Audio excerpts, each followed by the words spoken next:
একটি অন্ধ মেয়েকে বিয়ে করেছিলাম শুধুমাত্র তার জীবনটা পরিবর্তন করার জন্যে। চেয়েছিলাম আমার ভালোবাসা দিয়ে ওকে পরিপূর্ণতা দিব, বুঝতে দিব না সে অন্ধ। বেশ ভালোই যাচ্ছিল দিনগুলি।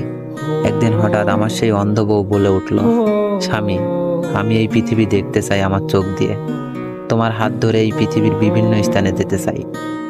তার এমন কথায় উত্তর দিয়েছিলাম, চিন্তা করিও না, তোমার মনের ইচ্ছা আমি পূরণ করব। এইভাবে 3-4টি বছর কেটে যাওয়ার পর সিদ্ধান্ত নিলাম, আমার একটি চোখ আমার বউকে দান করব, যাতে সে পৃথিবীটা দেখতে পারে। যেই কথা সেই কাজ।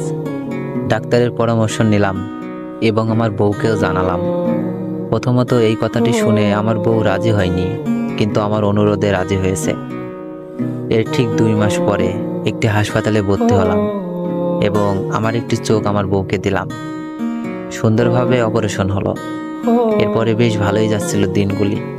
হঠাৎ একদিন আমার বউকে খুঁজে পাচ্ছিলাম না, তাই মন খারাপ করে রুমে শুয়েছিলাম।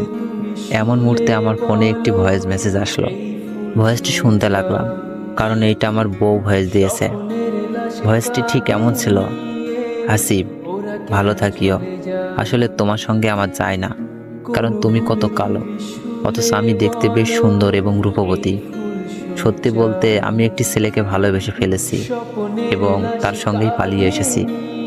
আমাকে ক্ষমা করে দিও, আল্লাহ হাফেজ। ভয়েসটি শোনা মাত্রই হাসিব নিস্তব্ধ হয়ে যায়। বুঝতে পারতেছে না এখন কি করবে। হাসিবের হাত পা যেন থরথর করে কাঁপতেছে। সত্যি বলতে পুরুষের ভালোবাসা অসম্ভব সুন্দর, কিন্তু সেইটা কিছু নারী বোঝার ক্ষমতা থাকে না।